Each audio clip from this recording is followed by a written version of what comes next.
Chief Joseph, known to his people as Himido Awilakit, or Thunder Rolling Down the Mountain, stands as one of the most significant figures in Native American history.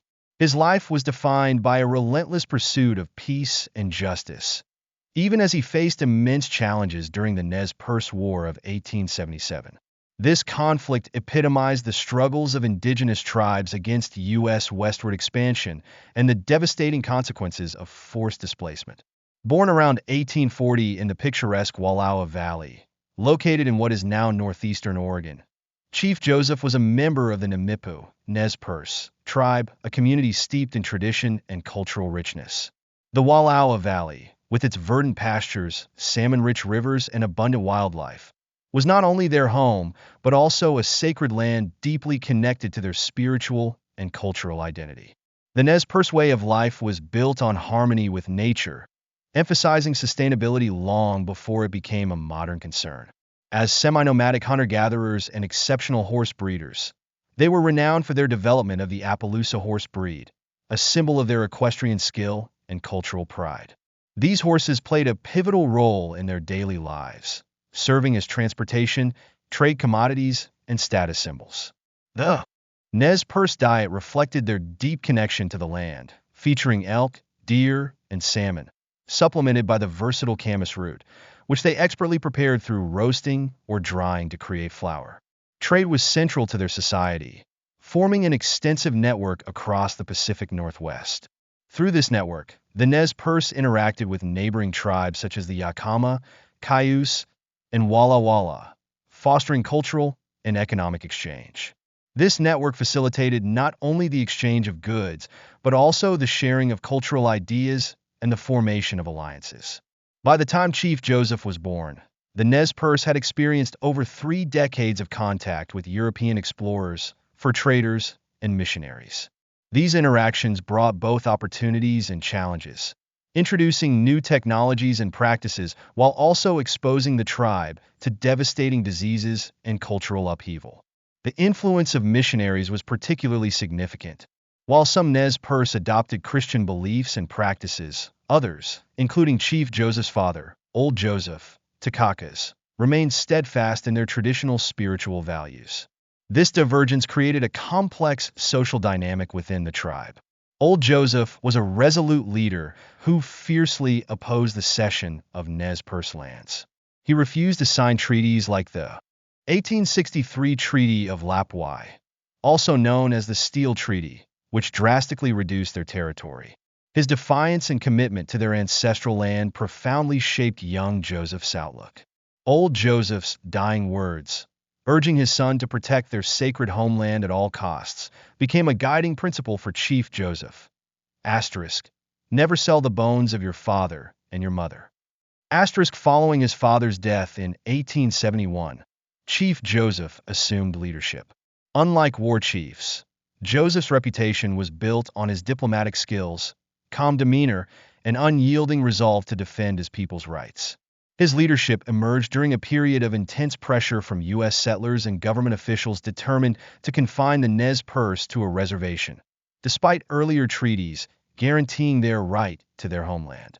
As the U.S. government violated these agreements, Chief Joseph faced the immense challenge of balancing his people's survival with their sovereignty. During this critical era, Joseph dedicated himself to pursuing peaceful resolutions. He traveled to meet with U.S. officials, advocating passionately for the Nez Perce's right to remain on their ancestral lands. His efforts reflected his belief in justice and his commitment to avoiding unnecessary bloodshed, even as tensions escalated toward conflict. Chief Joseph's persuasive arguments often appealed to principles of fairness and the moral obligations of the U.S. government to honor its treaties. Despite his tireless efforts, the government's stance remained unyielding. By 1877, faced with the imminent threat of forced relocation, Joseph was forced to make a difficult choice: compliance or resistance. Although he remained committed to peace, tensions within the tribe grew, particularly among younger warriors frustrated by repeated injustices.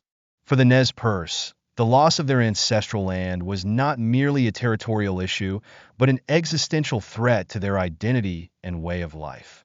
These growing frustrations reached a breaking point when a group of young Nez Perce warriors, enraged by unpunished murders of their kin and mounting grievances, attacked and killed settlers. This impulsive act set in motion the very conflict Chief Joseph had worked so hard to avoid. Recognizing the inevitability of a U.S. military response, Joseph and other tribal leaders, White Bird, Looking Glass, and Alicot, chose to flee rather than face capture or destruction. Their decision led to one of the most remarkable tactical retreats in military history, a 1,400-mile journey over 4 months through the rugged terrain of the Pacific Northwest and the Northern Rockies. The Nez Perce aimed to reach the Canadian border, where they hoped to find refuge with Sioux Chief Sitting Bull, who had also sought asylum there after his own battles with U.S. forces. The Nez Perce War of 1877, Battle of White Bird Canyon, June 17, 1877, this initial engagement showcased the tactical brilliance of the Nez Perce warriors. Utilizing their superior knowledge of the terrain and guerrilla tactics, they decisively defeated U.S. forces under Captain David Perry, killing 34 soldiers while suffering minimal losses themselves. Battle of the Clearwater, July 11 to 12, 1877. This more intense engagement marked a turning point as the U.S. military tightened its pursuit. Despite being outnumbered and outgunned, the Nez Perce managed to continue their retreat, demonstrating remarkable strategic adaptability. Battle of the Big Hole, August 9 to 10, 1877, one of the bloodiest battles of the conflict. This surprise attack by U.S. forces under Colonel John Gibbon targeted the Nez Perce camp at dawn. Though the Nez Perce suffered heavy losses, they regrouped and managed to continue their flight, exemplifying their resilience and determination. The Nez Perce's tactical ingenuity and unyielding spirit during these battles not only delayed their capture, but also solidified their place in history as one of the most formidable indigenous groups to resist U.S. expansion. The Nez Perce employed exceptional guerrilla tactics during their retreat, leveraging their superior horsemanship and intimate knowledge of the terrain to evade and outmaneuver U.S. forces. Under Chief Joseph's leadership, the focus remained on safeguarding noncombatants, elders, women, and children.